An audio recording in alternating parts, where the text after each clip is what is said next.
Haunted Central Park. The chilling secret of the energy vortexes unveiled. Chapter 1. Whispered legends. The rain had barely ceased when Barney Fiddlesworth found himself wandering Central Park, drawn by an almost inexplicable compulsion. He'd spent countless hours here, absorbing the nuances of its history, but today the park was different. The air was thick, carrying with it an electric charge that made his skin tingle. As he neared Bethesda Terrace, Barney caught a snippet of conversation. He wasn't one to eavesdrop, but the word haunted caught his attention.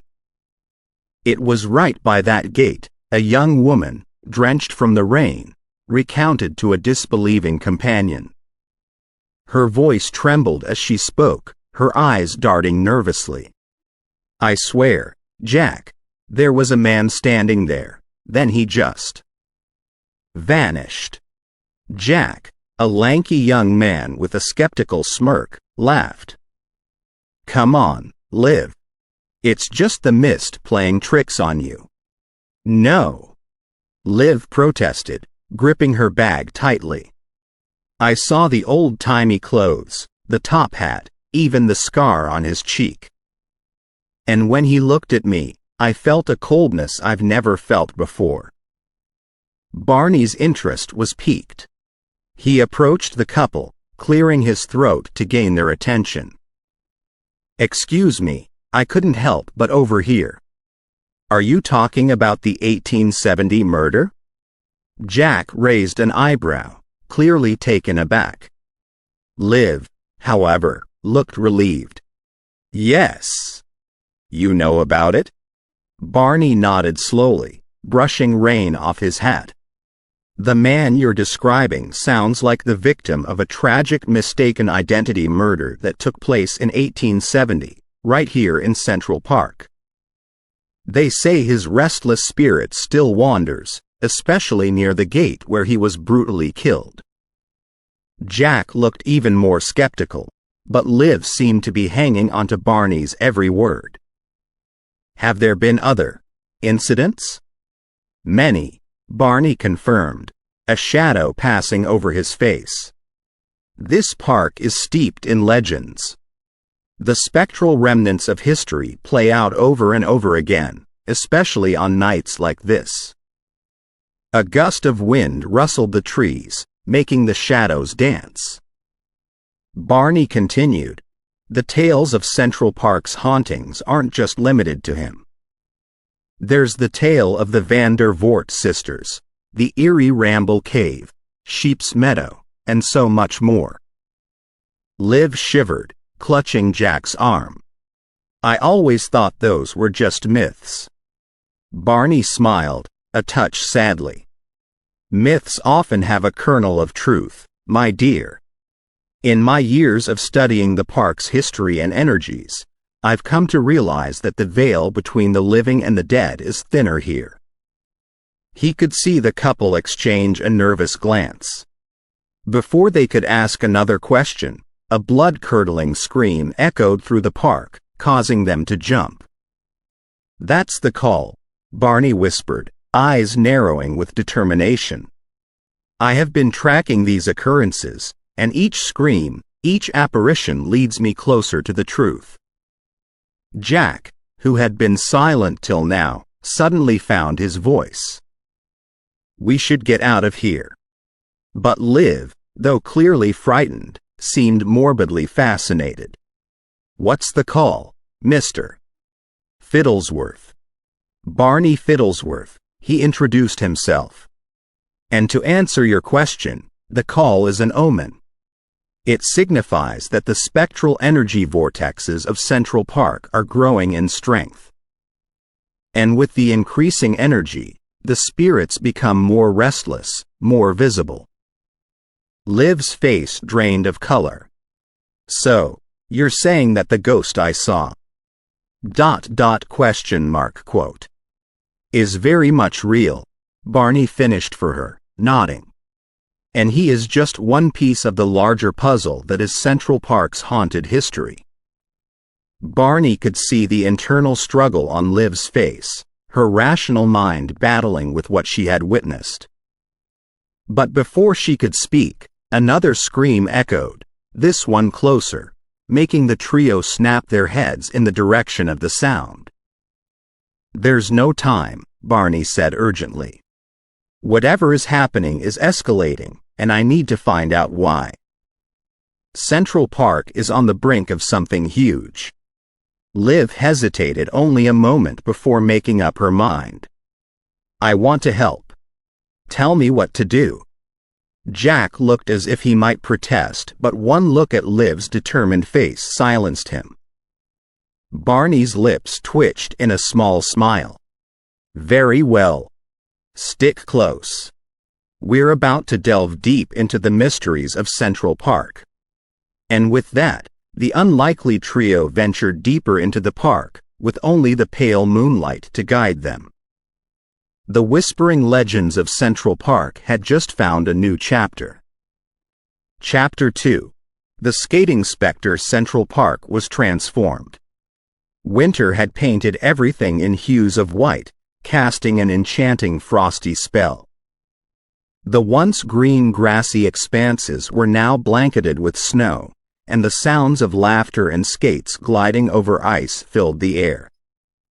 At the Wallman rink, skaters danced on the frozen water, their colorful scarves and jackets creating a moving mosaic against the snowy backdrop. Barney wrapped his coat tighter around him, trying to fend off the icy tendrils of cold. He was waiting for the Van der Voort sisters. They had contacted him after hearing about his encounter with Liv and Jack, claiming they had a story he might find interesting. As he waited, he noticed two women approaching, both with striking auburn hair and dressed in vintage attire that seemed straight out of the early 20th century. They bore a strong resemblance to one another, and Barney instinctively knew they were the sisters. "Mr. Fiddlesworth?" the elder one inquired, extending a gloved hand. He nodded. "Yes, and you must be the Van der Voort sisters." "That's correct," she said, introducing herself as Eleanor and her younger sister as Clara. "Thank you for meeting us. We heard about your research and thought you might be the only one who'd understand." Barney inclined his head slightly, inviting them to continue. "It's our father," Clara began, her voice quivering. "He loved skating, and after his death, people have claimed to see him at the rinks. Every winter, without fail." Eleanor added, "We've seen him too, Mr. Fiddlesworth. Dancing on the ice, playful as ever, bumping into skaters, but whenever they turn around, there's no one there." Intrigued, Barney glanced towards the rink. "Have you seen him today?" Both sisters exchanged a glance, and Eleanor whispered, "Look towards the center." Following her gaze, Barney's breath caught in his throat. There, amongst the throngs of skaters, was a spectral figure. A man in old-fashioned attire, his translucent form moving with grace and agility. Every now and then, he would seem to bump into a skater or do a playful twirl around them, but none seemed to notice him. "It's him," Clara whispered, tears glistening in her eyes. "That's our father." Barney watched, captivated. The ghostly skater did seem playful, darting around skaters, mirroring their movements, and even attempting jumps. Yet there was a melancholy to his actions, a palpable sense of longing. Taking out a small notebook, Barney began jotting down observations, searching for patterns. He noticed that the spirit would often pause near a particular bench, looking at it wistfully. And every time a certain song played over the rink speakers, the ghost would skate with more vigor, almost as if remembering a dance from long ago. "Why the rinks?" Barney mused aloud, more to himself than the sisters. Clara responded, Our father was a professional skater in his younger days. He loved the ice, said it made him feel alive. After a tragic accident cut short his career, he'd still come here, every winter, to watch and sometimes skate. Eleanor chimed in. That particular song was his favorite. He'd dance with us on the ice to it. Barney, deep in thought, wondered aloud. There must be a reason he's still here, something tying him to this place. The sisters exchanged a glance, a shared secret between them. There might be, Eleanor finally said. Our mother. She passed away shortly after he did. They say she died of a broken heart. Clara continued. Every winter, he'd carve their initials on that bench over there, as a token of their love. We think he's waiting for her, hoping she'd come to skate with him one last time. Moved by the tale, Barney felt a determination rising within him. I'll help you. I'll find a way to bring them together, to let him rest. The sisters nodded, gratitude evident in their eyes. Thank you, Mr. Fiddlesworth. As the sun began to set, casting the park in a golden hue, the spectral skater continued his dance, eternally waiting for his partner. Barney, with the sisters by his side, was now more determined than ever to unlock the secrets of Central Park's spirits and bring peace to their restless souls. Chapter 3. Hidden Depths. Barney's investigations in Central Park had led him down winding trails, across frosted meadows, and through skeletal groves. The events at the skating rink with the Van der Voort sisters had only deepened his determination to uncover the mysteries that the park held. His next lead was a place he'd only read about in old city archives, the Ramble Cave. Using a map from the late 1800s, Barney traced a path through the Ramble, a wilder section of Central Park designed to resemble a natural woodland. The sun was high, yet a chill persisted in the air, making Barney's breath visible with every exhale. After a good half-hour of searching, he finally found it, hidden beneath decades of overgrown vegetation and shielded by dense thickets, the sealed entrance of the Ramble Cave. Bricks and mortar crudely blocked what was once a gaping mouth leading into the earth. As he cleared some of the surrounding brush, Barney stumbled upon a decaying leather satchel half buried in the snow. Carefully, he retrieved it and found it contained old journals, their pages yellowed with age. The journals belonged to a young man named Edgar, who, in the late 1800s, often frequented the cave with friends. The entries started harmlessly enough, describing the adventures they had, the secrets they shared, and the laughter that echoed within those stone walls. However, as Barney delved deeper into the journals, the tone changed. Edgar wrote of a growing eeriness, a palpable heaviness in the atmosphere of the cave. His friends began to avoid the place, but Edgar found himself drawn to it, inexplicably, obsessively. He wrote of hearing whispers when alone, of feeling watched, of cold drafts that seemed to emanate from the very depths of the earth. As Barney read, he felt the atmosphere around him shift. The daylight seemed dimmer, the woods more silent. Closing the journal momentarily, he listened intently. From the sealed entrance of the cave, faint echoes reached his ears, ghostly remnants of laughter, snippets of hushed conversations, and an undercurrent of sorrow? A coldness, deeper and more chilling than the winter air, seemed to seep from the bricks, wrapping Barney in its grip. The depressive energy was tangible, a weight pressing down on him, drawing him closer to the cave's entrance. Despite the unease, Barney's resolve solidified. He needed to find a way inside, to confront and understand the source of this oppressive force. He inspected the sealed entrance, fingers tracing over the rough bricks, looking for any weak points. But it was evident that this barrier was meant to keep people out, or perhaps keep something in.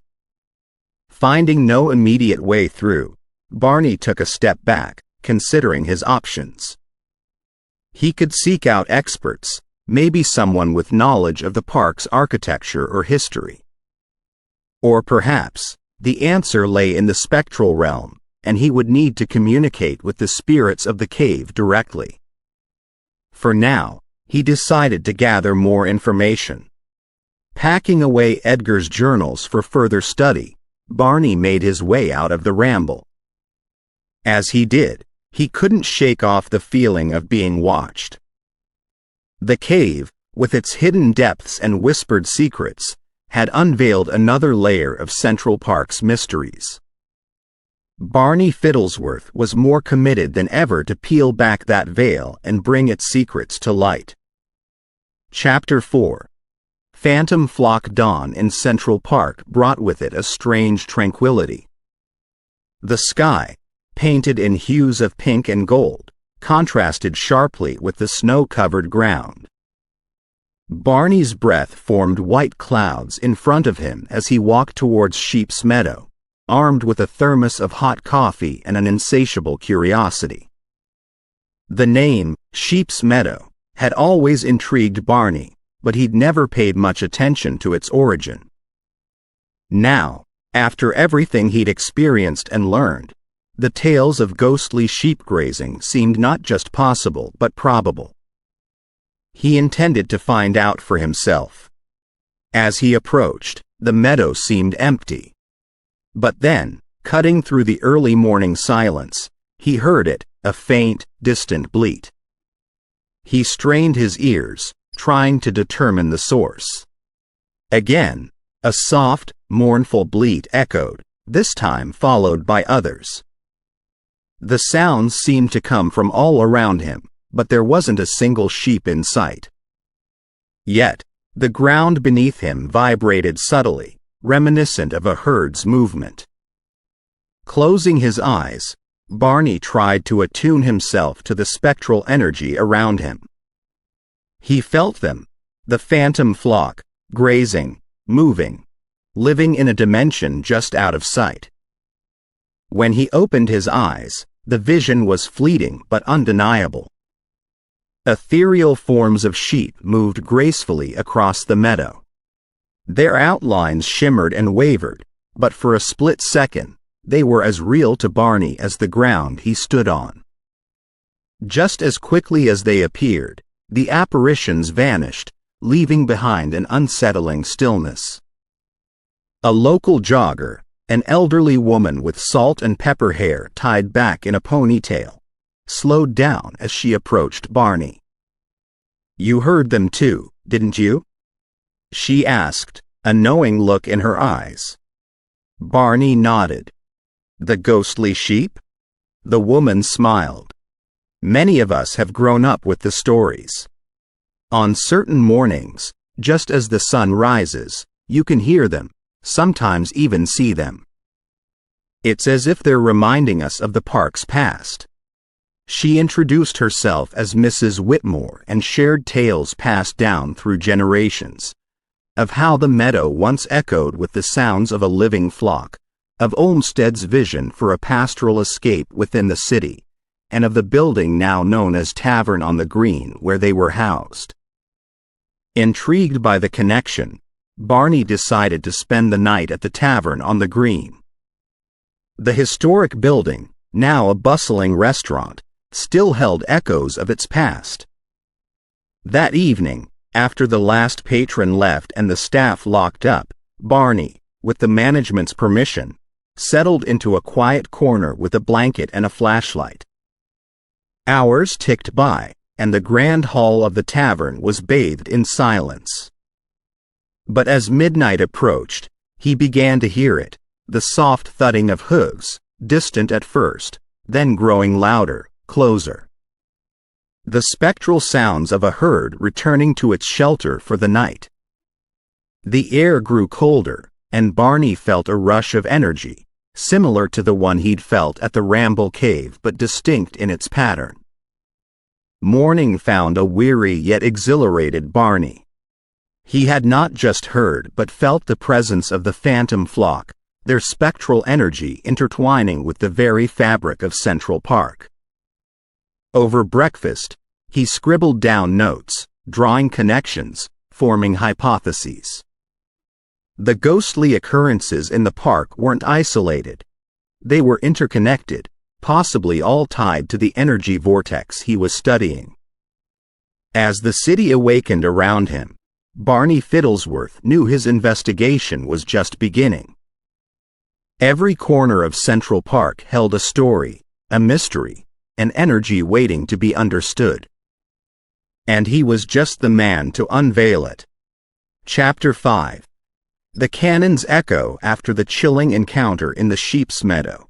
Barney was convinced more than ever that Central Park was home to spectral secrets hidden within its layers. To gather his thoughts, he decided to spend an evening in the Ramble, a wilder section of the park known for its quiet walking trails. Sitting on a bench with a gentle hum of the city in the distance, Barney began documenting his observations in his notebook. Just as the clock approached the witching hour, a sudden, deafening blast echoed through the park, jolting him from his reverie. His heart raced as he tried to identify the source. It sounded like a cannon. Rushing towards the noise, his flashlight illuminated a rustic, old shed concealed within a thicket. Barney had read about this place, the Ramble Shed, known to store tools and park artifacts, including the mention of an old ship cannon. Pushing open the shed door, his light fell upon the majestic, aged cannon, its metal cold and dark, with an ethereal mist swirling around its mouth. Just as he reached out to touch it, the cannon fired again, its blast silent this time but pushing a powerful gust of cold air, causing Barney to stagger back. There was no smoke, no cannonball, just an icy blast and the residual echo bouncing off the park's trees. A rustling behind him caused Barney to spin around, flashlight poised. An old man, with a white beard and wearing an antiquated Navy uniform, emerged from the shadows. His eyes, though aged, twinkled with a mischievous glint. "You saw it, didn't you?" The old man rasped, nodding towards the cannon. "I did," Barney managed, still catching his breath. "But how? Why? Cannons don't just fire on their own." The old man chuckled. "This ain't an ordinary cannon, lad. This here's a relic from an era long gone, with souls still attached." Barney's interest piqued. "Souls?" "Aye," the man continued. "Soldiers who once operated this cannon. They're bound to it, protecting something." "Protecting what?" Barney inquired, his researcher's instinct kicking in. The man leaned closer, his voice a mere whisper. "That's the mystery, lad. No one knows. Some say it's treasure. Some say it's a portal to another realm, while others believe it's a dark force they keep at bay." As Barney processed this, he realized the spectral energy he felt around the cannon was similar, yet stronger, to what he'd experienced in other parts of the park. Were these soldier spirits also tied to the energy vortex? "Who are you?" Barney finally asked, sensing more to the old man than met the eye. The man smiled. "Just a keeper of tales, a guardian of memories. My time with the cannon and those soldiers was long ago. Now, I merely watch, ensuring the past doesn't get forgotten." As dawn approached, Barney and the old man shared stories, theories, and hushed whispers.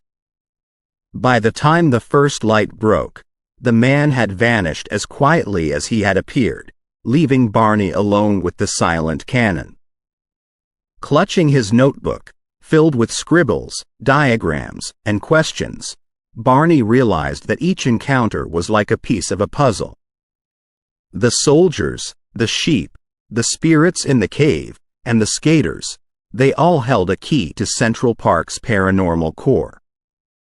Determined and more resolute than ever, Barney decided to delve deeper, ready to unlock the chilling secret of the energy vortexes. Chapter 6. The Underground Enigma. In the days following his encounter with the old man and the spectral cannon, Barney's mind whirred with more questions than answers.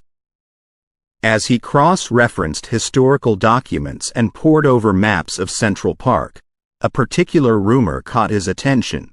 Rumors about a vast underground complex beneath the park.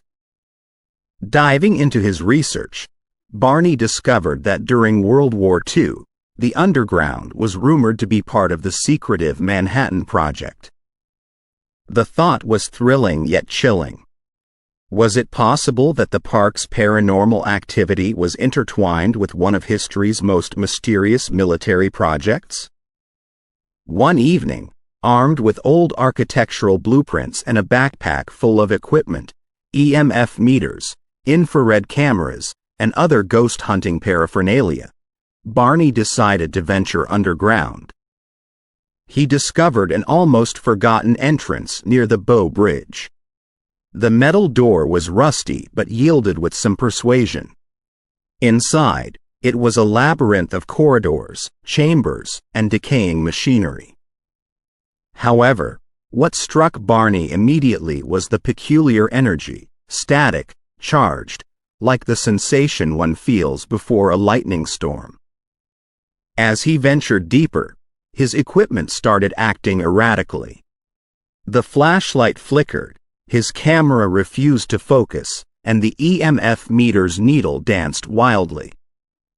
Barney, a scientist at heart, tried to find a rational explanation but couldn't shake off the feeling that he was treading on ground where science met the supernatural. In one vast chamber, with its walls lined with strange machinery and devices, Barney found a series of old notes and photographs scattered on a decayed wooden table. These notes detailed unusual experiments, referencing energy sources not understood by the known science of that era. More intriguing were mentions of off-world assistants and sketches that looked eerily like traditional depictions of extraterrestrials. Examining the sketches, Barney recalled the rumors he'd heard about the Manhattan Project and extraterrestrial technology. He realized that these weren't just conspiracy theories. They might be rooted in fact. Could it be that this underground lab had harnessed the park's paranormal energy for their experiments, perhaps even with extraterrestrial guidance? As Barney delved deeper into the notes, he found a faded photograph. It depicted a group of scientists, military officials, and in their midst stood a figure that didn't belong, an otherworldly being with elongated features and luminescent eyes. The back of the photograph had one word written in shaky handwriting: advisor. Stunned, Barney realized that Central Park's energy vortexes might not just be terrestrial phenomena but perhaps interstellar. It seemed the Manhattan Project scientists had found a way to communicate or collaborate with otherworldly entities, tapping into the spectral energy that was so abundant in the park. Suddenly, a low hum echoed through the chamber, growing louder and more resonant. Barney's equipment went haywire. The very air seemed to crackle with electricity. He felt an unseen force, urging, almost pulling him towards another section of the underground, a place the blueprints labeled as the core. As the pull became almost irresistible, Barney steeled himself. He had uncovered something monumental, something that transcended his wildest theories about Central Park's haunted legacy. But he knew he had to tread carefully. The truth, it seemed, was far more complex and cosmic than he had ever imagined. With the photograph clutched in his hand and a determination in his heart, Barney followed the magnetic pull, ready to uncover the mysteries that lay in the core and the true nature of Central Park's enigmatic energy. Chapter 7. The haunting hospital following the electromagnetic pull beneath Central Park had led Barney to many revelations. But the next segment of his investigation took a sharp turn towards the poignant past of the old cancer hospital. Emerging from the underground labyrinth, Barney found himself near the remnants of the old hospital. It was a place he'd studied but never quite ventured to in his previous investigations. The hospital, now a relic of time, was shrouded in a foreboding atmosphere. As night set in, the air grew cold, and shadows stretched across the crumbling facade of the once bustling medical facility. Almost immediately, Barney felt he wasn't alone. Apparitions, translucent and wearing dated hospital gowns, roamed the grounds. Their faces showed confusion and sorrow, lost in time, searching for something or someone. Compelled to understand their plight, Barney set up his equipment to conduct an electronic voice phenomenon, EVP, session. In the silence of the night, he asked questions into the void, hoping to capture messages from these restless spirits. "Who are you looking for?" Barney inquired. A static-filled silence ensued before a faint voice whispered, "My daughter. Where is she?" "What happened here?" Barney pressed further. Another voice, filled with sadness, responded, "Pain. So much pain. We were forgotten." The EVP session became increasingly heart-wrenching as messages from numerous souls poured in, all echoing sentiments of loss, despair, and an insatiable need for closure. As Barney continued, he felt a pull toward the back of the hospital, where the overgrown foliage had masked a startling discovery, a forgotten graveyard. The gravestones, weathered and worn, bore the names of patients from the hospital. It was a place of rest for those who had succumbed to their ailments, but many seemed never to have found peace. Venturing among the gravestones, Barney began to piece together a story. Many of the souls were separated from their loved ones, buried in anonymity, and their families never informed. This was their eternal search, a need to connect with those they left behind.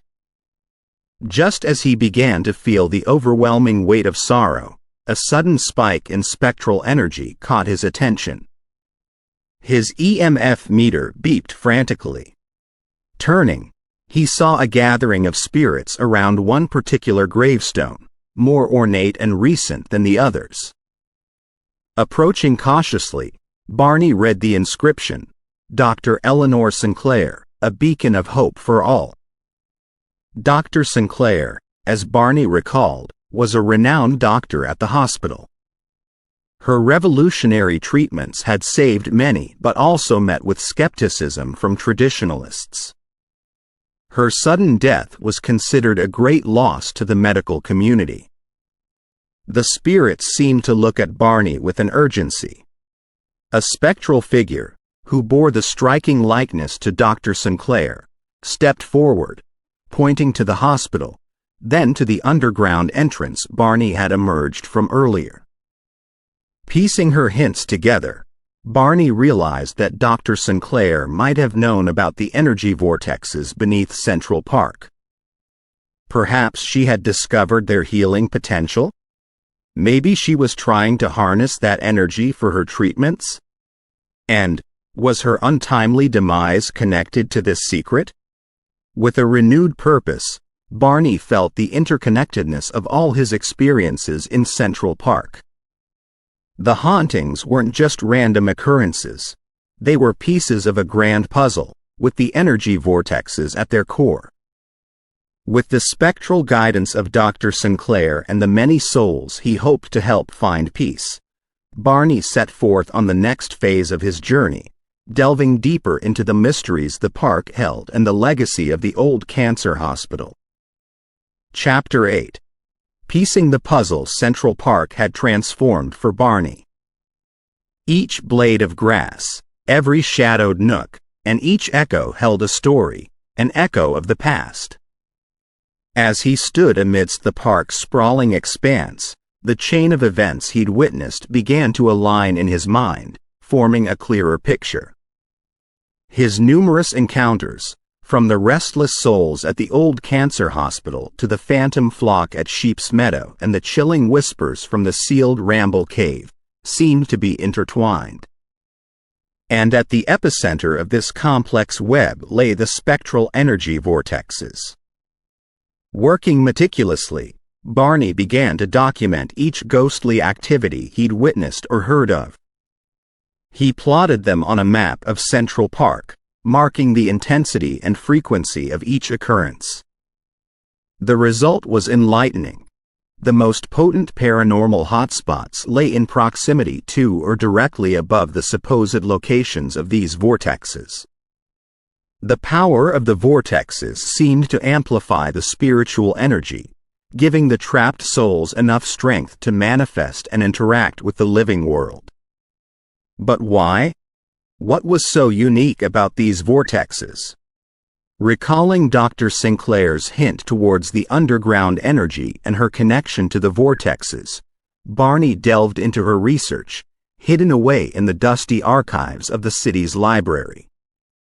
He found mentions of ley lines, natural energy pathways that crisscrossed the globe.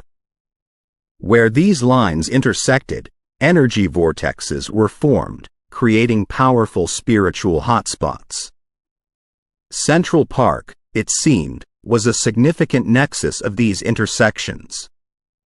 Armed with this knowledge and guided by a combination of scientific curiosity and spiritual empathy, Barney decided to perform a ritual. He believed that by doing so, he could establish a stronger communication link with the spirits and perhaps even appease or help them. He selected the site where the activities were the most pronounced, close to the old cancer hospital and the forgotten graveyard. At dusk, with an array of candles, salt, and other ritualistic items, he formed a circle. Invoking the spirits, he called out, hoping for a meaningful connection. The atmosphere grew dense, the air chilly. A swirling mist began to form at the center of his circle, growing in intensity. Faces and forms started to emerge from the mist, including the familiar visage of Dr. Sinclair. The spirits seemed curious, some even desperate, reaching out for Barney. He began asking questions, seeking answers. Why were they trapped? How could he help them? One by one, the spirits began to share their stories of unfinished business, of being tethered to the vortexes, of a life force so strong that even in death, they couldn't break free. Dr. Sinclair stepped forward, her ethereal form more pronounced than the others. She spoke of the vortexes with reverence, describing them as nature's life force. But she also cautioned Barney. While the vortexes were powerful, tapping into their energy recklessly could lead to consequences beyond comprehension. Barney, engrossed in the ritual, hadn't noticed the swirling energy around him intensifying, the boundaries between the living and the dead thinning. The energy was potent, threatening to overpower him. He felt himself being pulled into the vortex, the weight of countless spirits pressing down on him. Realizing the danger he was in, Barney began to chant a protective mantra, attempting to break the connection. The pressure increased momentarily before suddenly releasing him, leaving him gasping for breath. The spirits, including Dr. Sinclair, faded away, leaving a heavy silence in their wake. Sitting amidst the scattered remnants of his ritual, Barney grappled with the night's events. He had touched the surface of something immense. The power of the vortexes was undeniable, but so were the risks. Dr. Sinclair's warning echoed in his ears, a reminder of the responsibilities that came with such knowledge. He knew he had to tread carefully, understanding the balance between aiding the spirits and ensuring the safety of the living world. The puzzle was becoming clearer, but Barney was only just beginning to understand the depth of the mysteries that lay ahead. Chapter 9. The ritual. After the night's revelations, Barney felt the weight of responsibility more profoundly than ever. If there was even the slightest chance he could aid these spirits and protect the park, he had to try. But he also recognized the magnitude of the challenge ahead. He began scouring New York, its many antique shops and personal contacts, collecting relics associated with each ghostly story. The locket of one of the Van der Voort sisters, a preserved leaf from Sheep's Meadow, a rusted piece of metal believed to be from the Ramble Cave's gate, and even a tiny shard from the old cancer hospital. Each artifact, he believed, would act as a conduit, strengthening his connection to the spirits. As the sun began its descent, casting long shadows across Central Park, Barney, with a heavy canvas bag slung over his shoulder, made his way to the epicenter of the vortexes. Choosing a secluded spot, he set up a wider circle than before, placing each relic at specific points. The ritual began with Barney reciting an ancient incantation, calling upon the spirits to join him. As the sun's last rays disappeared, the atmosphere grew dense, the air tinged with electricity. The relics began to glow faintly, each emitting a soft, pulsating light. One by one, spirits began to emerge, their forms shimmering and wavering. From the Van der Voort father playfully skating to the apparitions from the old cancer hospital, they gathered, their eyes fixed on Barney. With a deep breath, he addressed them, his voice resonant. "I've come to seek your guidance, to understand the disturbances, and to aid you if I can." Whispers echoed around him, their voices overlapping, making it difficult to decipher individual messages. But as the minutes ticked by, the cacophony settled into a chorus, and one phrase became discernible: "The merging draws near." Barney, trying to comprehend, pressed for clarity. Merging? What is about to merge? Before any spirit could answer, the energy levels surged dramatically. The vortex's pull became almost magnetic, tugging at his very soul. The relics glowed brighter, casting eerie shadows that danced and twisted. The spirits, too, seemed affected, their forms flickering as if fighting against an unseen force. With great effort, Barney held his ground, anchoring himself to the circle. As he did, visions began flooding his mind. He saw Central Park, but not as he knew it. Ghostly flames engulfed its entirety, consuming trees, benches, and pathways. Spirits, not just the ones he'd encountered but countless others, roamed freely, their cries echoing throughout. In the midst of this chaotic panorama, a massive, swirling portal loomed, pulling everything into it, living and dead. And at its center, a figure Barney recognized, Dr. Sinclair. Her eyes, filled with anguish, met his, her mouth forming a silent plea. The vision's intensity threatened to shatter Barney's consciousness. With immense willpower, he began another chant, trying to disconnect from the overwhelming force of the vortex. The spectral flames in his vision receded, the screams quietened, and slowly, the park returned to its nocturnal calm. The relics, however, were forever altered. They no longer glowed but bore a charred appearance, as if touched by the very flames Barney had witnessed in his vision. Breathing heavily, Barney sat back, trying to make sense of everything. The ritual had revealed more than he'd anticipated, hinting at an impending event that could alter the very fabric of Central Park. The spirit's warning was clear. Something was coming, something that could merge the realms of the living and the dead. Determined to prevent this catastrophe, Barney gathered the scorched relics. The pieces of the puzzle were slowly fitting together, but time was of the essence. Whatever was coming, he had to be ready, for the sake of the spirits and for Central Park itself. Chapter 10. Allies in the shadows. Barney's sleep that night was restless, punctuated with vivid dreams and visions.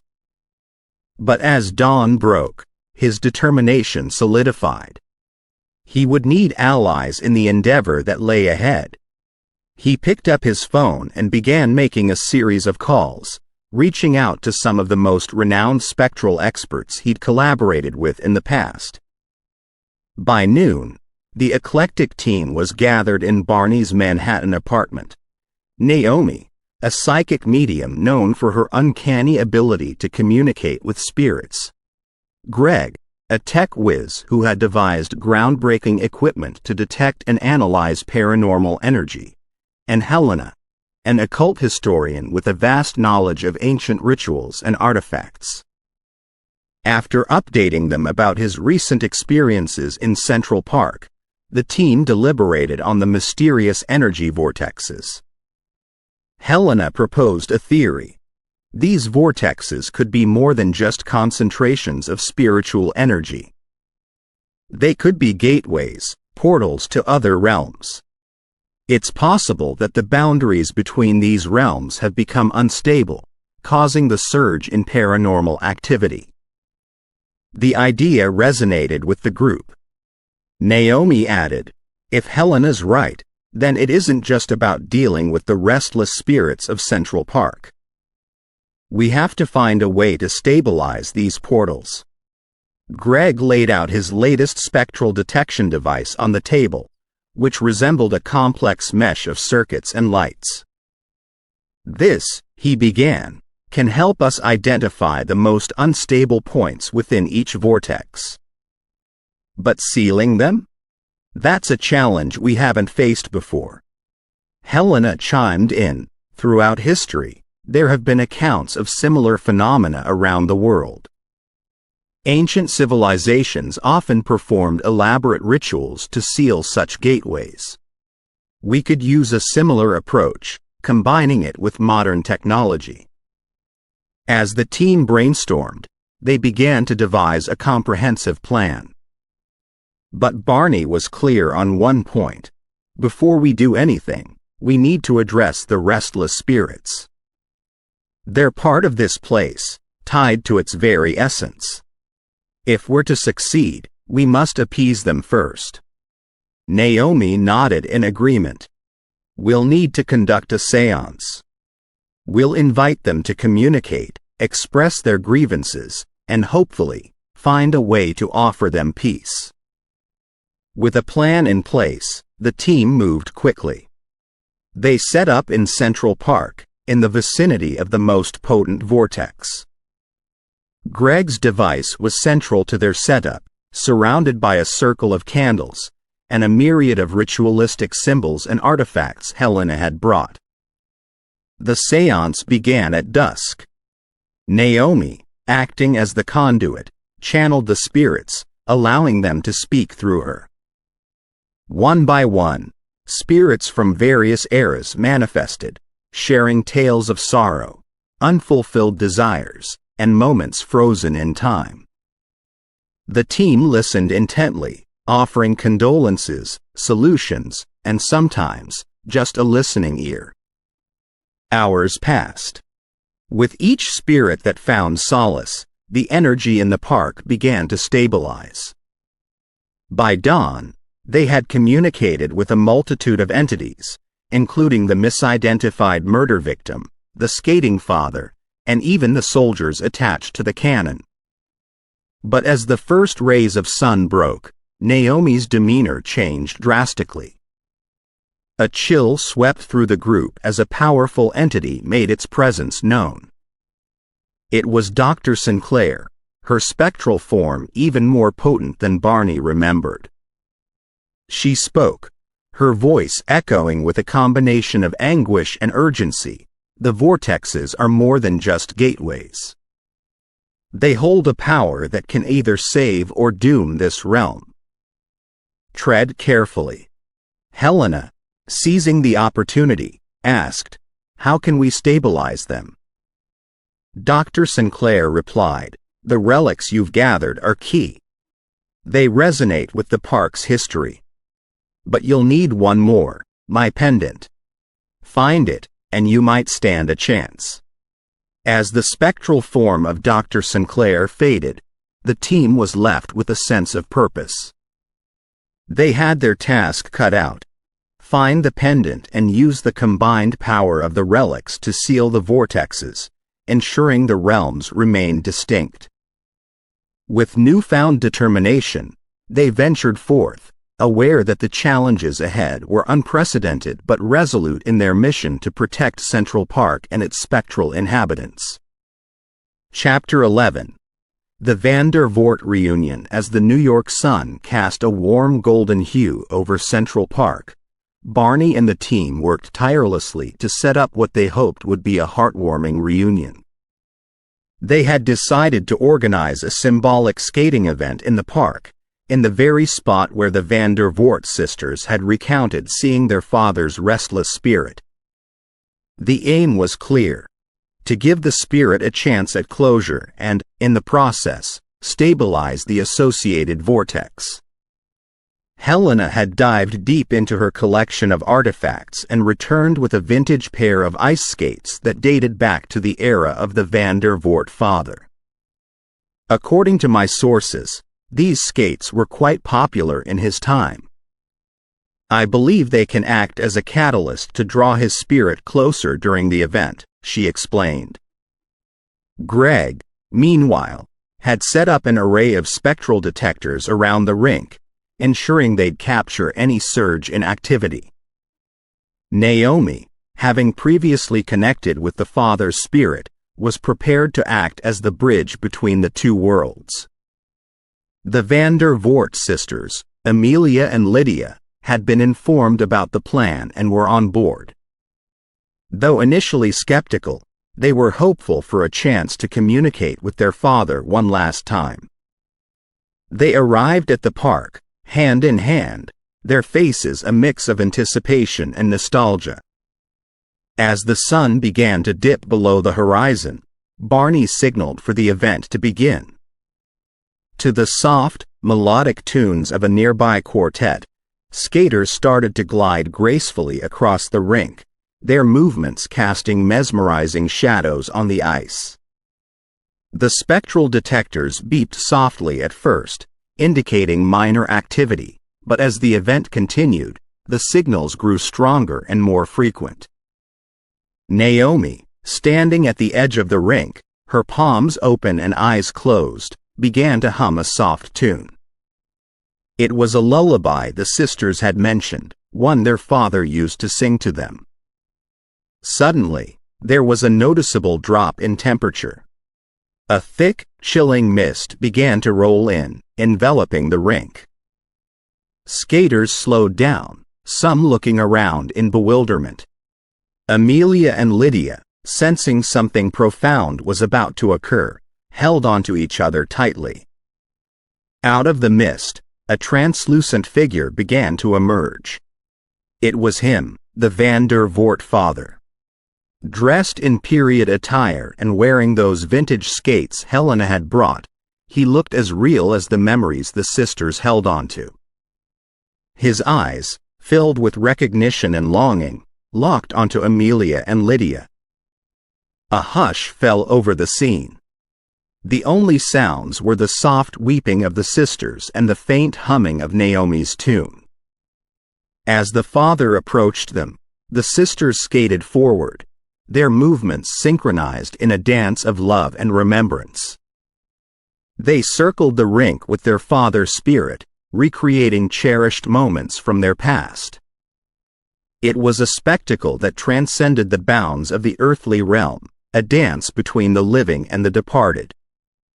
After what felt like hours but must have only been minutes, the spirit of the Van der Voort father stopped, taking a moment to touch the faces of his daughters, his fingers passing through them in a bittersweet caress.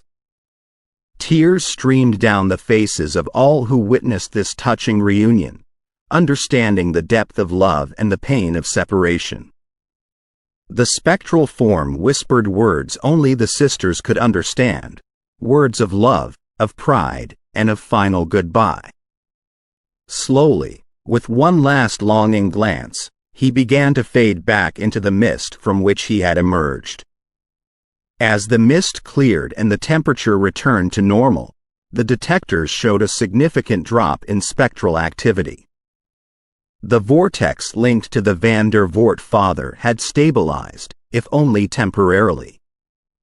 It was a testament to the power of love, memories, and closure. Amelia and Lydia, tears still streaming, hugged each other tightly, whispering words of thanks to Barney and his team. "You gave us a chance to say goodbye," Lydia whispered, her voice choked with emotion. "We'll be forever grateful." The night ended with the team regrouping, knowing they had achieved something truly special. But the journey was far from over. With several vortexes still active and the mystery of Dr. Sinclair's pendant yet unsolved, the challenges lay ahead. But for now, the success of the night brought hope and determination to continue their quest. Chapter 12. The cave's revelation. The entrance to Ramble Cave had long been concealed by time, vegetation, and human effort.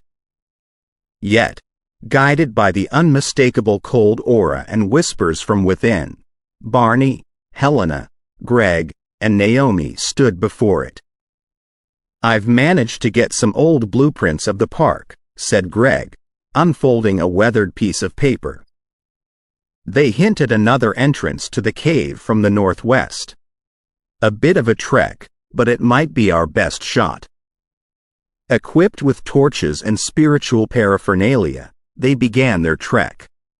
As they neared the entrance, the air grew denser, the whispers more pronounced. Helena, drawing from her deep knowledge of spiritual artifacts, had prepared a mixture to unseal old barriers. As she spread the mixture across the concealed entrance, the bricks slowly dissolved, revealing a darkened passage. Inside, the cave was as chilling as legend suggested. A deep silence enveloped them, punctuated only by the distant sound of dripping water. Barney's torch illuminated old carvings on the walls, symbols of old rituals and protective charms, hinting at the cave's historical significance. Suddenly, a chorus of anguished whispers arose. Shadows flitted around them as tortured spirits emerged, recounting their tales of despair. Naomi took a deep breath, grounding herself. "They are trapped in a loop of their final moments," she murmured. The team formed a circle, with Naomi leading them in a chant designed to offer solace. "We hear you," she began. "We acknowledge your pain. But it's time to find peace." One by one, the spirits approached the circle. The first, a young woman, whispered of heartbreak. The next, a soldier, spoke of the war's horrors. Another, a struggling artist, recounted dreams unfulfilled. With Naomi's guidance, each spirit found closure, their form dissipating into the ether with a sigh of relief. But as the spirits departed, the energy in the cave didn't wane, it intensified. Following this anomaly, Barney's torch beam fell upon an ancient artifact, a gemstone set upon an intricately carved pedestal, pulsating with energy. "That's no ordinary gem," Helena observed, inching closer. "It's amplifying the cave's vortex, acting like a beacon to restless spirits." "The markings," Greg noted, squinting at the symbols around the base. "They resemble those of the lost tribe of Lenape. Legend speaks of a gem they guarded, one that held the power to communicate between realms." "We need to safeguard it," Barney declared. "Left unchecked, it could cause unprecedented spiritual upheaval." But as Helena reached to retrieve the gem, a protective force repelled her. "It's bound to the cave," she realized. "Removing it might cause even more harm." "I think," Naomi whispered, "it's not about removing it but about rechanneling its energy. We need to conduct a ritual, one that aligns the gem's power with the natural energy of the earth." Using items from their kits, they arranged a protective circle around the gemstone. With Naomi leading, they chanted incantations, beseeching the spirits of the land, water, and sky to aid them. The gemstone responded, its pulsations synchronizing with their chants. A brilliant light emanated from it, and a rush of wind circled the cave, echoing their calls. The vortex's erratic energy began to stabilize, and a serene calm settled within the cave. Exhausted, the team retreated, leaving the gemstone in place but now working in harmony with its surroundings. "That was close," Greg remarked, wiping sweat from his brow. "We've managed to neutralize another vortex, but we're far from done." Barney nodded. "The challenges are mounting, but so is our understanding. We're not just battling restless spirits, we're unraveling Central Park's deep-rooted spiritual history. And we need to be prepared for whatever comes next." As they emerged from the cave, dawn's first light painted the sky. Another night, another mystery confronted. With the cave's revelations guiding them, Barney and his team felt a step closer to understanding and potentially saving Central Park from its haunting past. Chapter 13.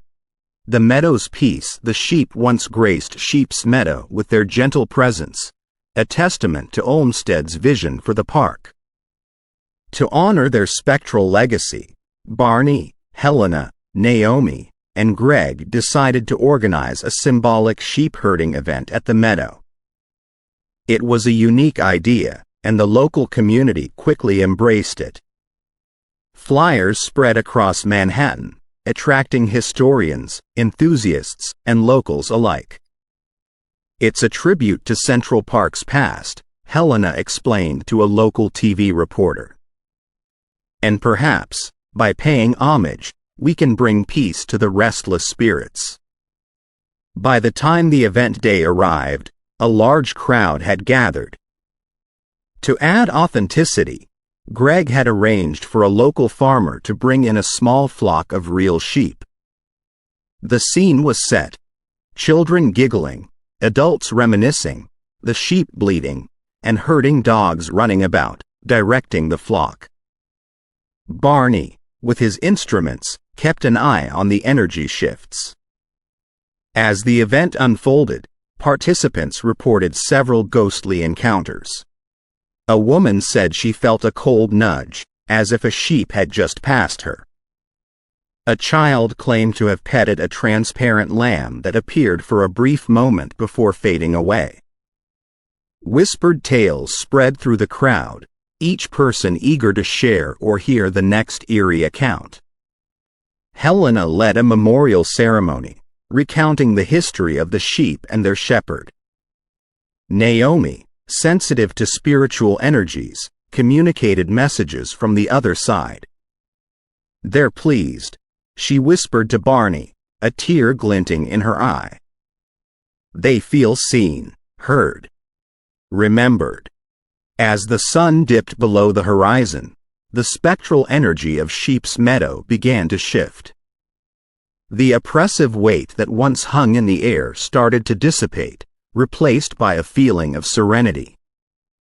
The ghostly bleats grew fainter, and the ghostly apparitions of sheep seemed content, grazing alongside their living counterparts in a beautiful union of past and present. "It's working," Barney muttered, watching as the vortex's energy stabilized. "The spirits of the meadow are at peace." The event culminated with a grand finale as Greg played an old shepherd's tune on his flute, a melody said to have once resonated through the park. The crowd, both living and spectral, seemed to sway to its rhythm. For a fleeting moment, the boundary between the realms blurred, and Central Park was as it had once been. However, as the crowd dispersed and the team began to pack up, Helena's instruments detected a troubling anomaly. The energy levels at Sheep's Meadow might have stabilized, but elsewhere in the park, they continued to rise. Naomi felt it too, her face drawn and pale. "It's like the spirits are converging," she murmured, her gaze distant. "Something big is still on the horizon." "We have appeased the spirits of the meadow and the cave," Greg mused, "but the park is vast. We need to identify the next hotspot." Helena, studying her device, pointed toward the north. "The readings are off the charts near the old cancer hospital." Barney nodded. "Then that's where we head next. Each vortex we stabilize brings us a step closer to understanding the bigger picture. We need to be prepared, vigilant, and most importantly, united." The team, fueled by the success at Sheep's Meadow but wary of the challenges ahead, prepared for the next phase of their mission. The haunting of Central Park was far from over, and they were at the heart of its unfolding mystery. Chapter 14. The Cannon's secret A-plan had formed in Barney's mind following their recent successes. Drawing from history, they decided to conduct a mock battle reenactment near the Ramble Shed, honoring the soldiers tied to the old ship cannon. This time, Greg, with his extensive knowledge of local history, took the lead, organizing the entire spectacle. Helena assisted with logistics, ensuring safety protocols were in place, while Naomi prepared to communicate with the spectral soldiers. The day of the reenactment dawned cloudy, a somber atmosphere befitting the occasion. Volunteers donned historically accurate uniforms, their muskets and bayonets gleaming. Drummers beat a mournful rhythm, flags waved in the gentle breeze, and the scent of gunpowder filled the air as cannons boomed. As the battle raged, Barney and his team sensed the ethereal soldiers drawn to the scene. Transparent figures overlaid the living, charging, defending, and falling alongside their corporeal counterparts. The two worlds intermingled. Echoes of past battles played out once again on the fields of Central Park. Naomi, eyes closed, whispered messages from the spectral soldiers. "They're thanking us," she conveyed with a tearful smile. The reenactment allows them to relive their final moments, bringing clarity and closure. As the mock battle reached its climax, a silence descended. The ethereal soldiers saluted, their forms fading away one by one, leaving behind a profound stillness. The vortex near the cannon stabilized, the restless energy of the soldiers finally at peace. However, the event had unearthed something unexpected. As the last echoes of the cannon faded, Barney approached the Ramble Shed. With each step, he felt an increasing resistance, a force pushing him back. Drawn to the cannon, he placed his hand on its cold metal surface and immediately felt a pulse of energy, a vibration, a message. Images flashed before his eyes. Centuries ago, the cannon, in a previous incarnation, had been used to seal away a powerful and malevolent entity, a force that threatened not just Central Park but the entirety of Manhattan. The soldiers, in their final moments, had made the ultimate sacrifice to imprison this entity, their spirits tied to the cannon as eternal guardians. Shaken, Barney shared his revelation with the team. It's not just restless spirits we're dealing with. This entity, whatever it is trying to break free, using the power of the vortexes. Helena, her brow furrowed, nodded. It's a chain reaction. Each destabilized vortex weakens the cannon's seal, allowing the entity to inch closer to freedom. Greg gulped.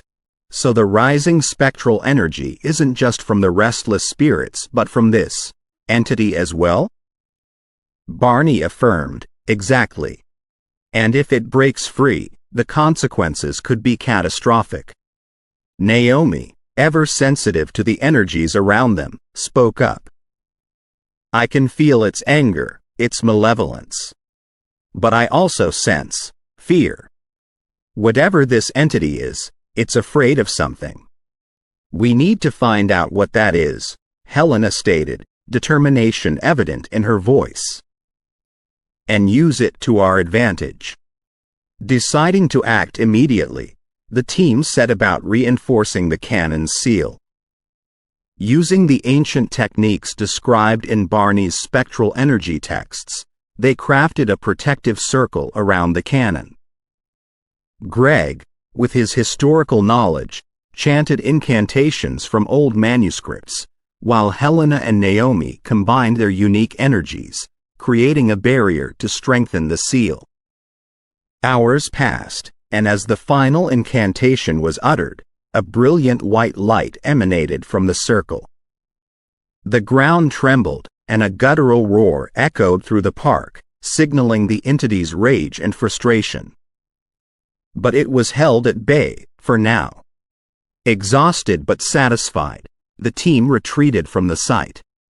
This is bigger than we initially thought, Barney mused. But now we know what we're up against. Helena added, the battle has truly begun. The entity won't rest, and neither can we. As the group left the site, the old ship cannon stood sentinel once more, its secrets safe but its purpose clear. Central Park held mysteries far deeper than anyone had imagined, and the journey to unravel them had taken a perilous turn. Chapter 15. The alien connection. The discovery of the ancient artifact in the Ramble Cave had thrown open a door to a realm of mysteries that no one had anticipated. After successfully calming the spectral soldiers, Barney turned his focus back to the underground complex where he had previously sensed the traces of extraterrestrial involvement. Amidst the dark, damp corridors of the complex, Barney discovered a chamber filled with unfamiliar technology. Intricate symbols glowed with a pulsating light on large, metallic panels. Greg, carefully studying them, noted, these aren't just random designs. They're a form of communication. While the team was engrossed in the room's technological wonders, Helena, with her acute senses, felt a foreign presence. Someone's watching us, she whispered. Almost on cue, the chamber's ambient temperature dropped, and an ethereal figure appeared. This entity, unlike the previous spirits, was distinctly alien, tall, slender, with translucent blue skin and large, opalescent eyes. Naomi, ever the communicator, stepped forward. "Who are you?" she asked, her voice tinged with awe. The entity responded telepathically, its voice echoing in their minds. "I am Alara. I belong to a race that once sought to harness the power of the vortexes present in this park." Barney, gathering his wits, replied, "Were you the ones who shared technology with the humans during the Manhattan Project?" Alara nodded. "Yes. We believed that by combining our knowledge with your species, we could safely utilize the energy of the vortexes. But we miscalculated. The experiments went awry, creating imbalances in the spectral and physical realms. Greg, intrigued, asked, "Why did your race want the vortex energy?" "We sought it as a power source," Alara explained. "Our civilization thrived on it. We've been harnessing such energy from various cosmic locations, but this place, your Central Park, holds vortexes of unparalleled potency." Helena looked concerned. "But the consequences of those experiments have led to unrest and chaos. Ghostly apparitions, restless spirits," Alara interrupted, "and a malevolent entity trying to break free. We're aware. That entity is an ancient adversary of ours, imprisoned here long before humans walked this earth." The weight of the revelation pressed down on the team. The maze they were navigating had just become infinitely more complex. "Then we share a common goal," Barney concluded. "We need to seal the vortexes and prevent that entity from breaking free." Alara's opalescent eyes shone brighter. "Indeed. We failed once, but with our combined strength, knowledge, and intention, we can set things right." The collaboration began in earnest.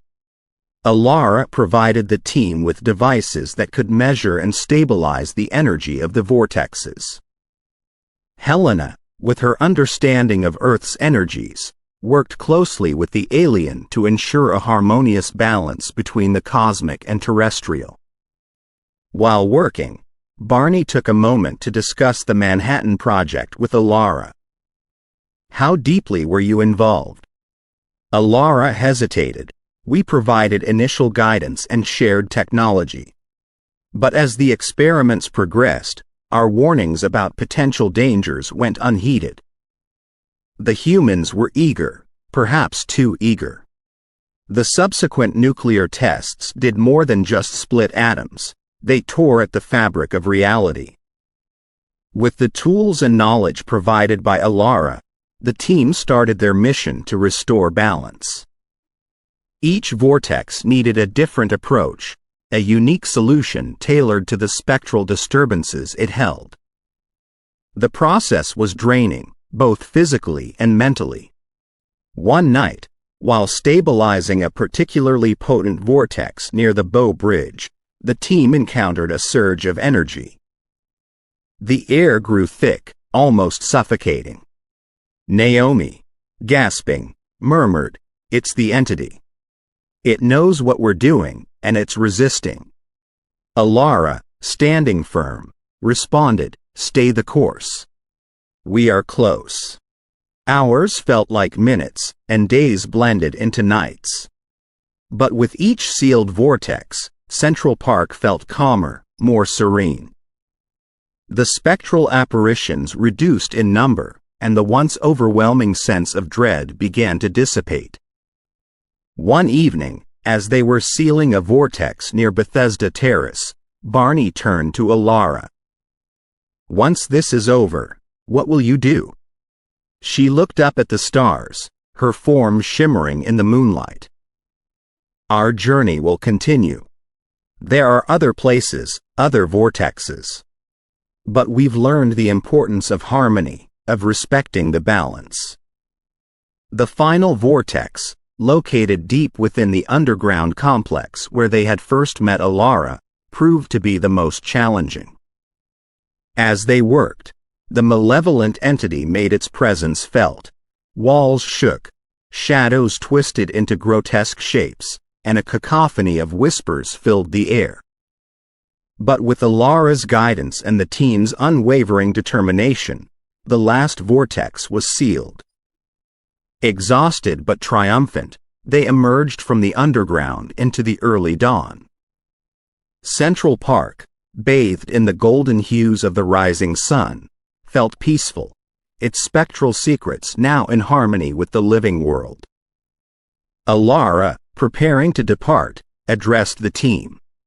You have shown resilience, courage, and a profound respect for the energies that bind the cosmos. Remember this balance, and safeguard it. With a final nod, she vanished, leaving Barney and the team to ponder the incredible journey they had embarked upon. The park had revealed its secrets, and in the process, taught them about the fragile balance of existence.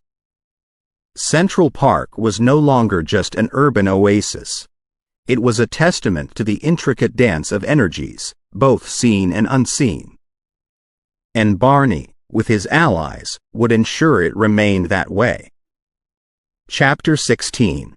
The hospital's redemption. The remnants of the old cancer hospital stood as silent testimony to the pain, hope, and despair that once thrived within its walls.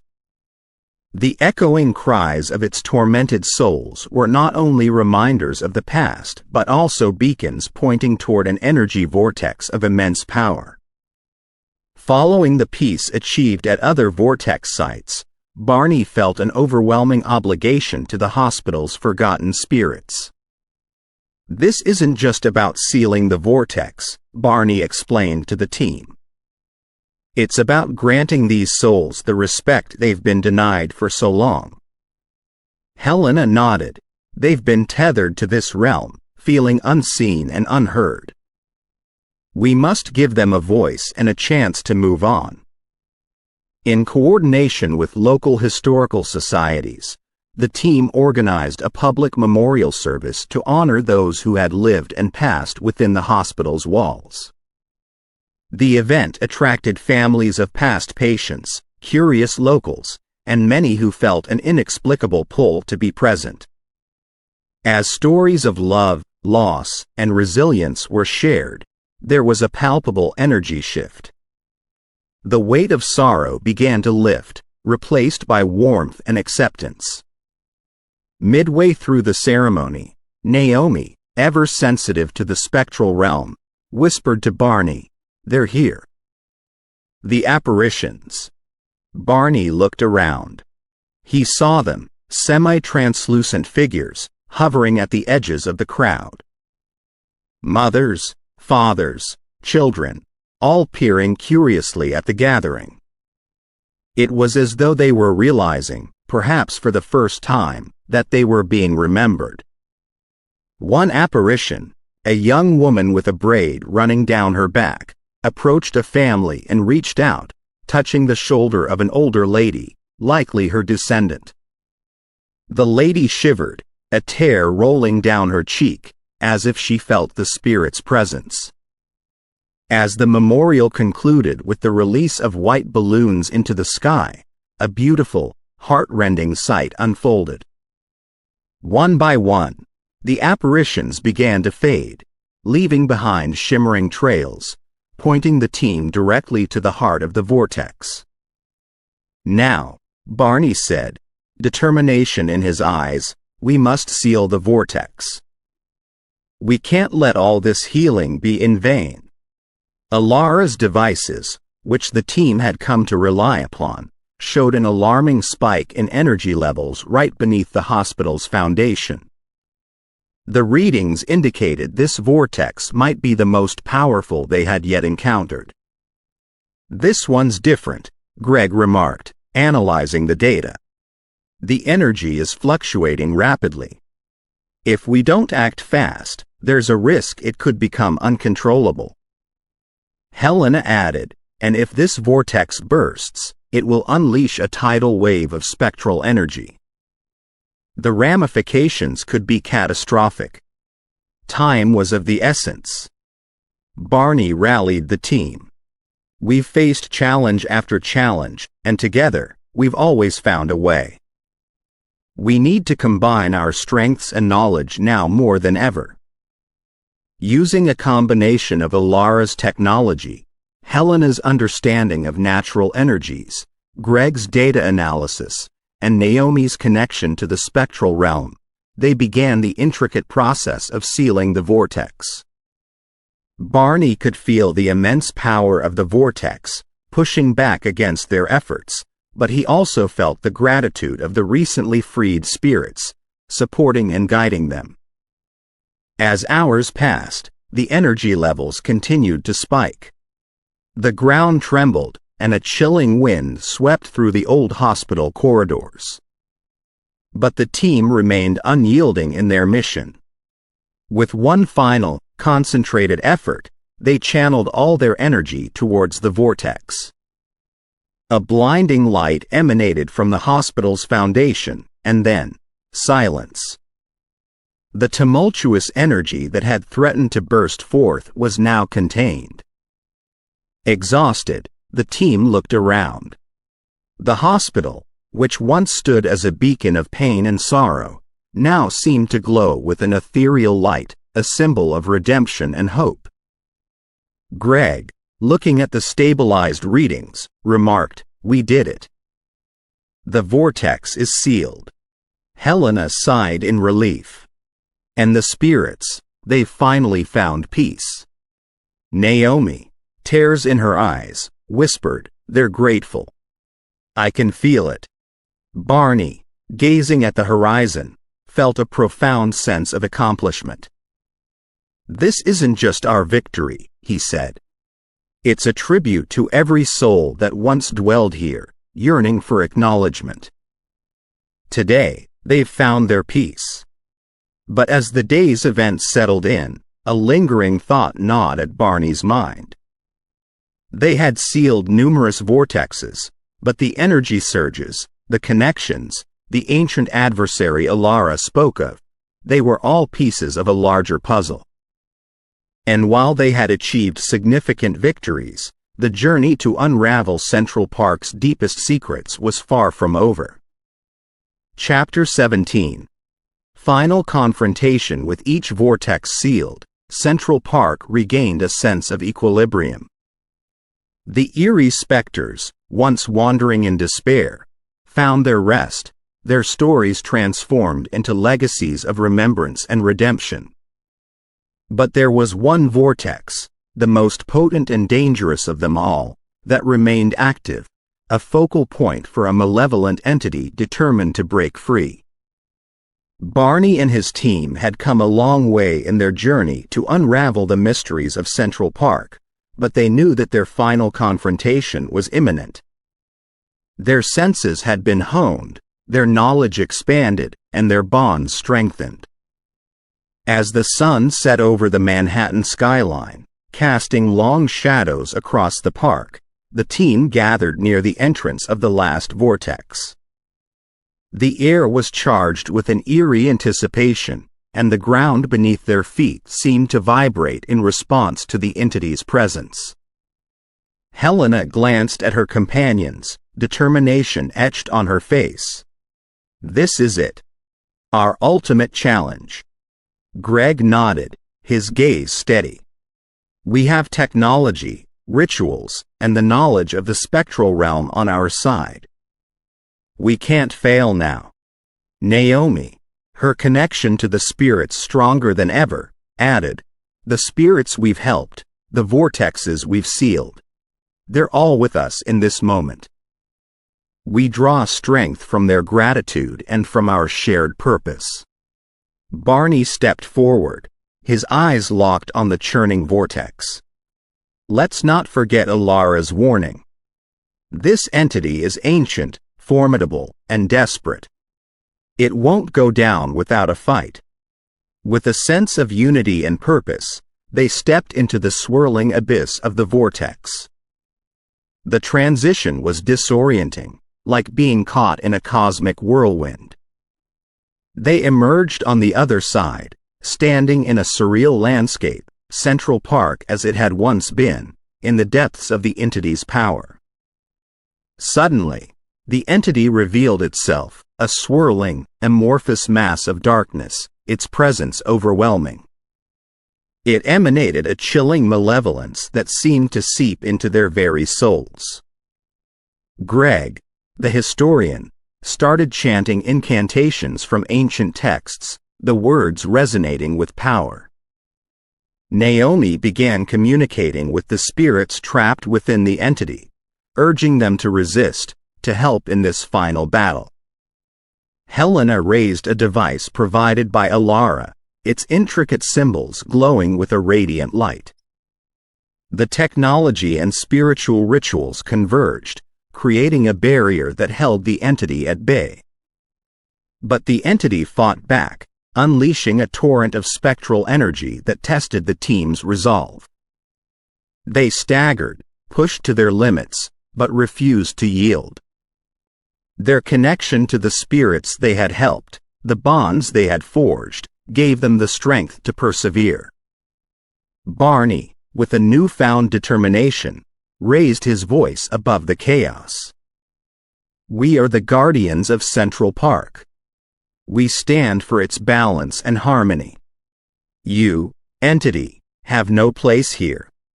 As if in response, the spirits they had aided began to materialize, their forms forming a protective barrier around the team. The collective energy of gratitude and purpose surged, pushing back against the entity's darkness. The battle raged on, a clash of technology, spirituality, and sheer willpower. Time seemed to lose meaning as they fought to maintain their ground. The entity, sensing defeat, roared in frustration. With one final, collective effort, the team unleashed their combined strength. Barney tapped into the collective energy of all the spirits they had helped. The soldier's bravery, the patient's longing for peace, the shepherd's love for his sheep, and the alien's quest for balance. Their spirits surged, a radiant force of light against the entity's darkness. In an explosive burst of energy, the entity was pushed back, its form disintegrating into nothingness. The vortex, the source of its power, began to collapse. With a final, united push, the team sealed the vortex, closing the gateway to the malevolent entity's realm. The ground trembled, and a profound stillness settled over Central Park. As they emerged from the vortex, their bodies weary but spirits triumphant, they looked at the transformed park. The malevolent entity was gone, its threat vanquished. The spectral energy that had once been in turmoil was now in harmony. Barney smiled at his team, a deep sense of accomplishment and gratitude in his eyes. "We did it. Central Park is safe, and its secrets are at peace." The team stood together, their mission complete. Central Park, once haunted by restless spirits and malevolent forces, had been redeemed, its spectral energies tamed, and its balance restored. And as they looked out at the park, bathed in the glow of a new day, they knew that their journey had not only unveiled its chilling secrets but had also created a legacy of healing and redemption that would endure for generations to come. Chapter 18. Aftermath. With the malevolent entity sealed and the last vortex stabilized, Central Park began to return to a state of normalcy.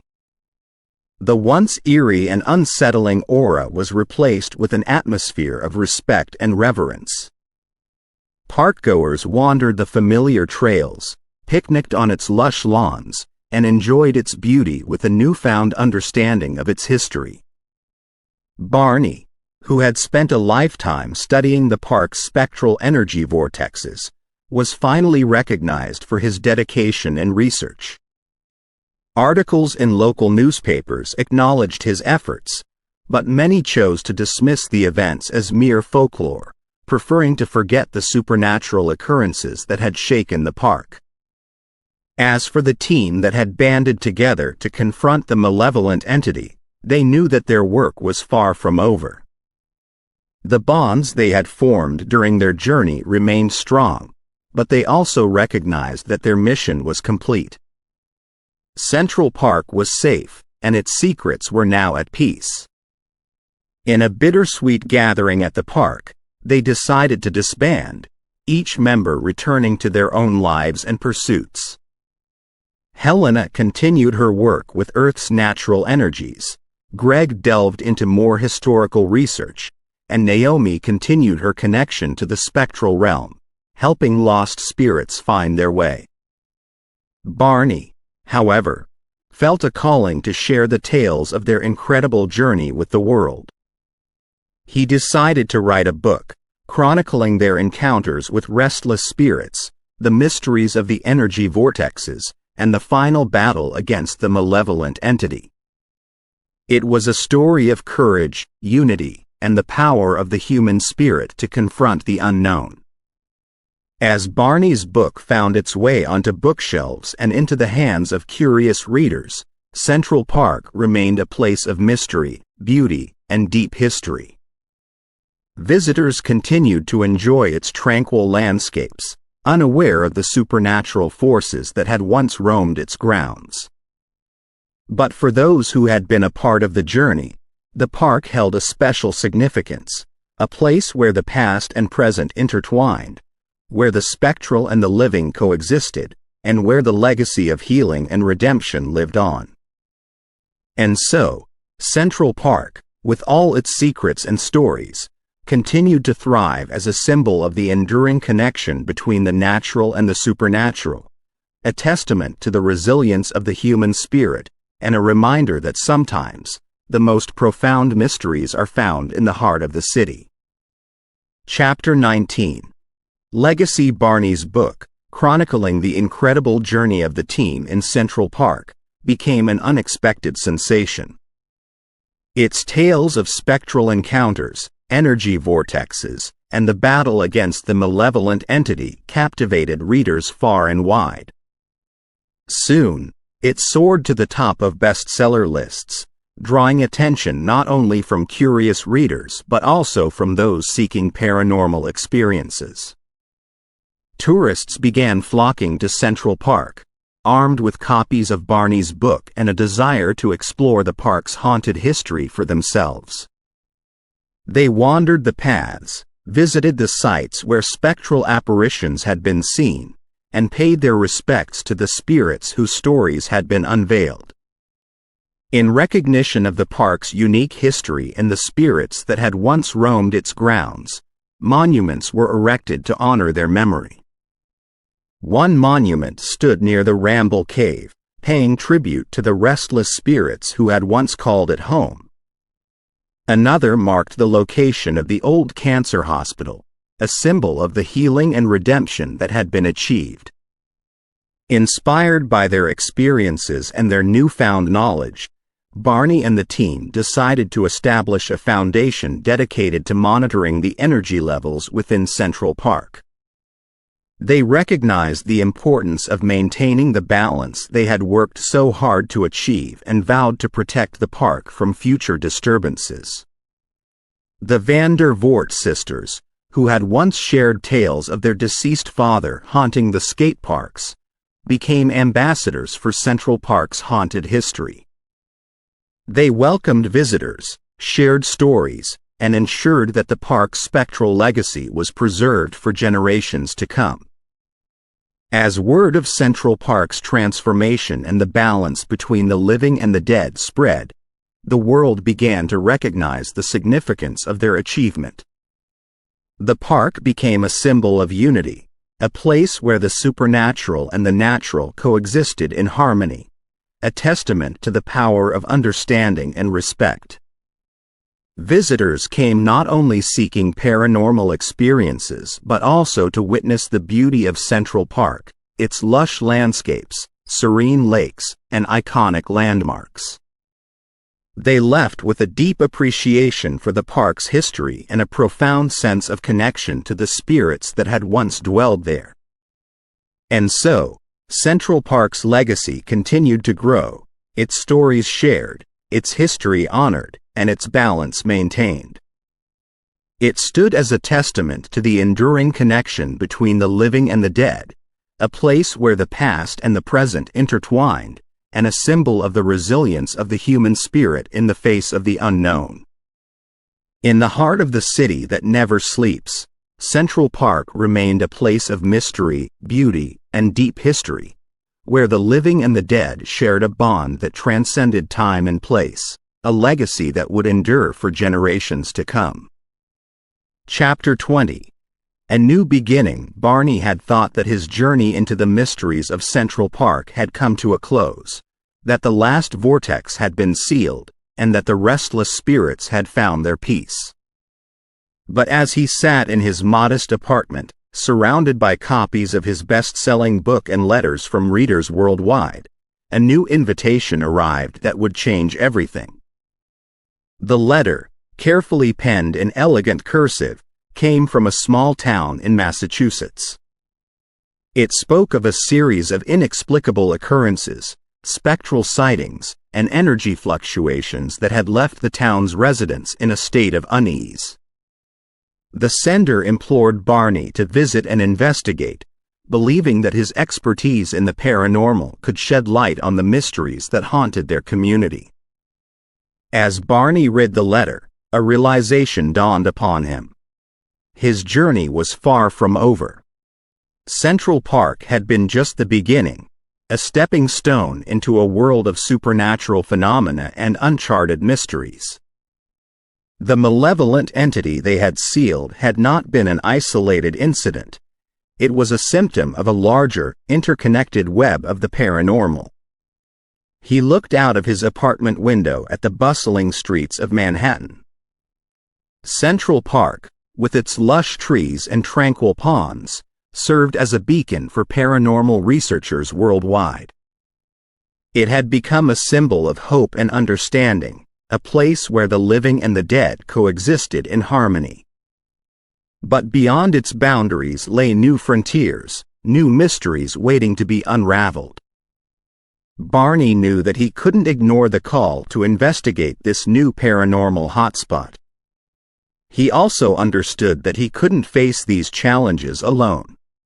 He reached out to his former team members, Helena, Greg, Naomi, and even the Van der Voort sisters, who had become ambassadors for Central Park's haunted history. They all agreed to join him on this new adventure, knowing that their unique experiences and skills could make a difference. Central Park had taught them the importance of unity, of respecting the spirits that walked the line between the living and the dead. It had shown them that the supernatural was not to be feared but understood, that the balance between the two realms could be maintained. As they gathered once more, ready to embark on a new chapter of their journey, Barney felt a renewed sense of purpose. New mysteries awaited, new challenges beckoned, and Central Park, with its history and legacy, remained a constant source of inspiration. With their combined knowledge, courage, and unwavering belief in the power of understanding, they ventured into the unknown. The world was vast, filled with paranormal phenomena and unexplained mysteries. And as they set out on this new beginning, Barney embraced his role as a guardian of the supernatural, ready to face whatever challenges and adventures lay ahead. The journey continued, but this time, it was not just about Central Park. It was about exploring the uncharted territories of the paranormal, understanding the mysteries that lingered in the shadows, and shining a light on the supernatural forces that shaped our world. And so, with a sense of purpose and a renewed spirit of exploration, Barney and his team set forth on a new adventure, ready to face the unknown with open minds and brave hearts. The mysteries of the paranormal awaited, and they were determined to uncover the truth, one enigma at a time. If you have enjoyed our paranormal scary story about the activities within Central Park, New York City, please visit us at Paranormal Untold Stories. Come to listen to more of our scary stories collection. Paranormal Untold Stories encourages you to contact us if you have your own untold story that you would like our professionals team to put online as a scary story. Thank you. Please follow our YouTube channel, Paranormal Untold Stories, and encourage others to do the same. Paranormal Untold Stories.